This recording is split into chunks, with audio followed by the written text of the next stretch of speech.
Good evening and welcome back to 31 Horror Nights. It's October 22nd and tonight's movie is Smile 2. I did watch the original Smile and Horror Nights, I think it was 2 years ago, and I thought it was pretty good. There definitely were a few parts where it got so intense and over the top, it crossed over the line, it just became like silly feeling. Campy without feeling intentionally so, like they actually were just trying too hard. And I said at the end of that review that I would actually be a lot more interested in seeing like a prequel, like an origin story for this supernatural creature. I called it the Smiler in that review, and I'm probably going to keep doing that in this one. However, Smile 2 is a sequel. And some sequels have been some of the best movies I've watched for Horror Nights, like The Conjuring 2 or A Quiet Place 2. And this movie, just like those, is directed by the same director as the original. The problem with this is I don't really know where they're supposed to take it from here. Like, just from the trailer, it seems to be, like, just another person in the cycle. This time it's like a pop star. I thought if they were going to make a sequel, it would be that guy from the first movie who was the next one in the cycle, the one that watched Rose kill herself. One of the better things about the first movie were the parallels it drew between the situation with the Smiler and the idea of mental illness, how it's this invisible thing that follows you around, and you can't quite relate to other people because they can never fully understand what it's like to be you. I don't know what to expect from this movie. From the trailer, it looks like it's just going to be a rehash, but I hope it does something more with this setup. Let me go watch it.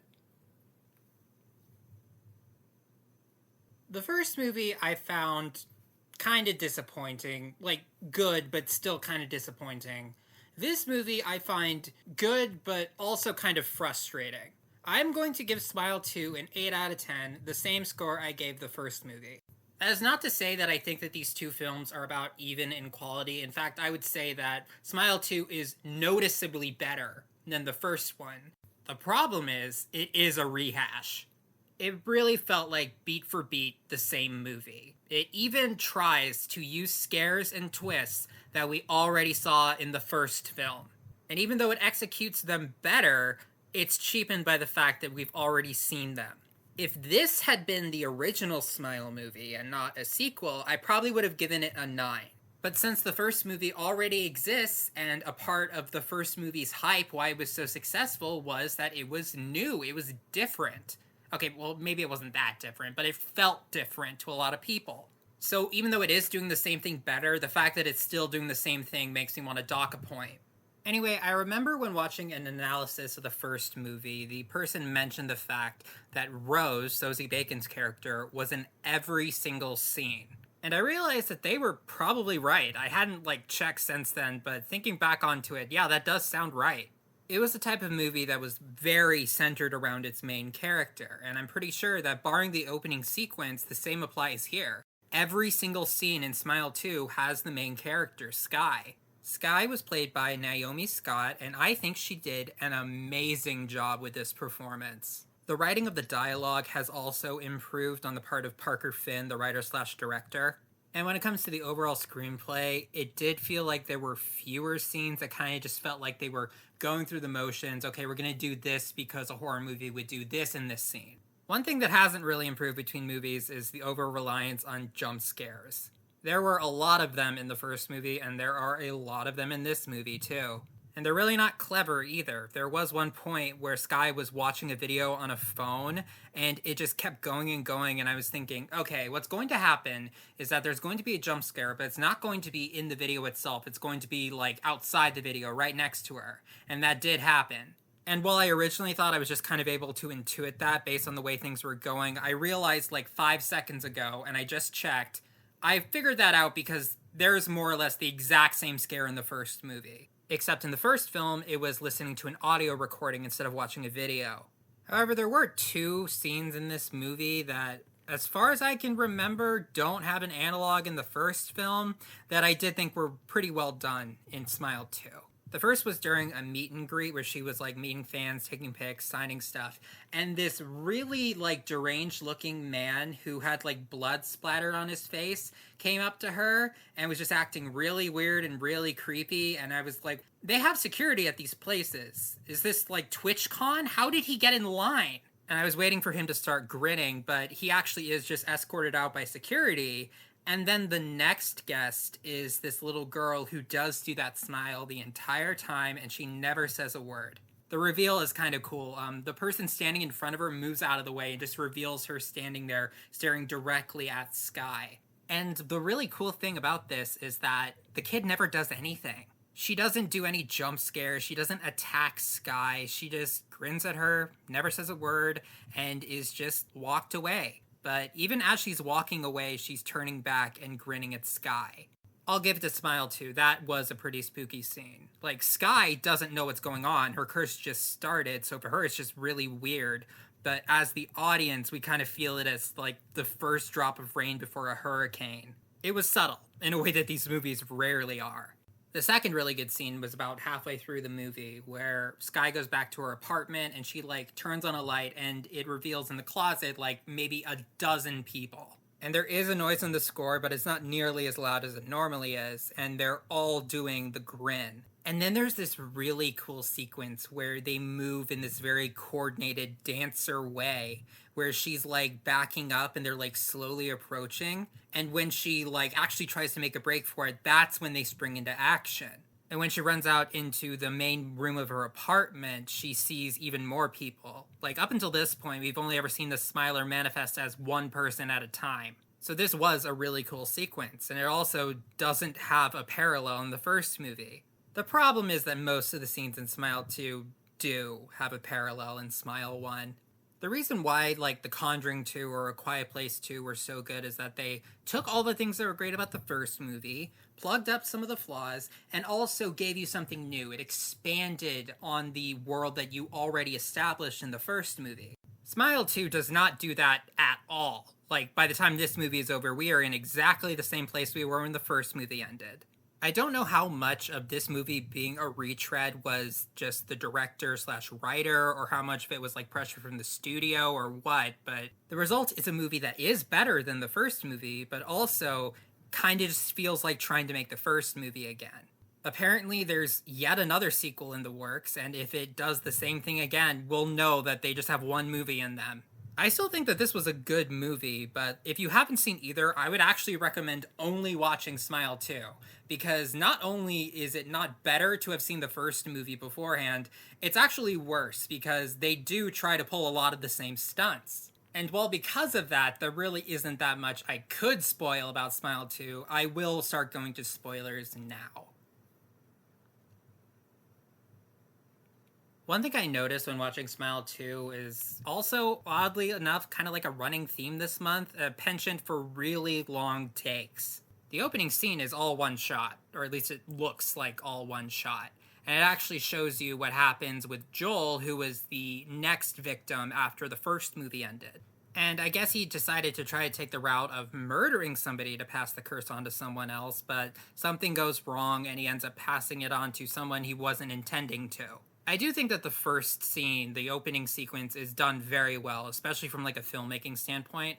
And it ends with this really cool like visual segue into the title card. But then after that, it is the first movie again. We are introduced to our main character. She sees someone kill themselves. She starts seeing the Smiler. Her life is ruined by the Smiler. She tries to learn more about what's going on. They form a plan to try to defeat the Smiler. You think it works, but then you realize it was all just a hallucination the whole time, and then she succumbs and spreads it on to another person. Actually, in this case, it was more than one person. But anyway, as previously mentioned, they do try to do some of the exact same plot points and the exact same scares that were in the first movie. One that would have been really effective, if I hadn't seen it already, involves her friend Gemma. I actually really like Gemma's character in this movie. She was funny, and she was like a good friend to Skye, even when things got tough. Except she wasn't, because the Smiler was making her see things that weren't there pretty much from the beginning. We never actually met Gemma in this film. And this was revealed to us in exactly the same way that that one scare with the therapist was revealed in the first movie. She is, like, in a room, or in this case, a car, with the person, and she gets a call from that same person. And again, it would have been a lot more effective because that one exchange reveals just how deep the rabbit hole goes, just how long she has been, like, dancing to the tune of the Smiler, but we have seen it before. The plan to get rid of the Smiler does at least seem a lot more logical in this movie. They give you the idea that it is like a parasite, it needs a host to survive. So there's a plan to make her heart stop, and hopefully the Smile will die without a host, and then they can resuscitate her later. And then there was silly old me watching this movie, foolishly thinking that this would ultimately play out differently than it did the first time. She's with an ally, some guy who does research on what happened and forms the plan to try to get rid of the Smiler. And she tells him that if she starts acting weird and grinning, to just shoot her immediately so the Smiler can't move on to a new host. And then we get into the final scuffle with the Smiler, and I thought that there was going to be a point where there's this bang, and then you cut to him holding the gun, having just shot her in the head. So she didn't survive. I never thought this plan was going to work, but the cycle does at least end, and maybe we can try something different in the next movie. But instead, and I know you're not going to believe this, it plays out exactly the same way it did in the first movie. In Smile, before it became that like smile demon, that red goopy muscly thing with 50 jaws, it took the form of like the manifestation of Rose's trauma, which was her mother. In Smile 2, the final manifestation, in human form at least, is Skye herself, or at least the person that she used to be. There's like a running theme of her having these self-destructive tendencies and feeling like she ruins everything she touches and hurts all the people around her. So, yeah, that part of it was definitely disappointing. And before I finish, I do want to mention two really good bad moments from this movie, like camp moments. The first is a scare about like halfway through the movie where at least Skye believes that her friend Gemma is staying the night at her place. And one thing that they keep referencing in this movie is this car accident that she got into, the one that I think inspired her to try sobering up and getting her life back together. And then during one of the many, many parts of this movie where it's just very quiet and you know a jump scare is coming, like her face turns into headlights and she makes a car honk noise. And I was watching this and I was like, that was supposed to be funny, right? There's no way I was supposed to take that seriously. And then there's a part during the big tussle between Skye and the Smiler. And when it has her like pinned to the ground, she like opens her mouth really wide and you can see those eyes get bigger and bigger, like digitally enhanced bigger. And it just looked ridiculous. It kind of reminded me of the music video for Black Hole Sun, or even just like a Snapchat filter. I just wanted to mention those moments because I thought they were funny. But then we get the grand finale where we reveal that a lot of what we had seen, like probably like the entire second and third acts of the movie, was a hallucination, and she actually was just going on stage as planned, and now she's in front of this giant crowd of people, and even people that you thought were dead earlier in the movie. And then she sees an exact copy of herself that like rips open a scar she has on her stomach that she's insecure about, and then the giant red goopy smile monster crawls out of that. And then we see her get possessed, and then she turns around and there's a bunch of like screens with her face on it, and you see her smiling, and you don't actually see her kill herself, you see the crowd's reaction to it, but she uses a microphone, and by the end of it, it's somehow in her eye. I don't really know the physics of that. I can't really imagine someone gouging their eye out with a microphone, but whatever.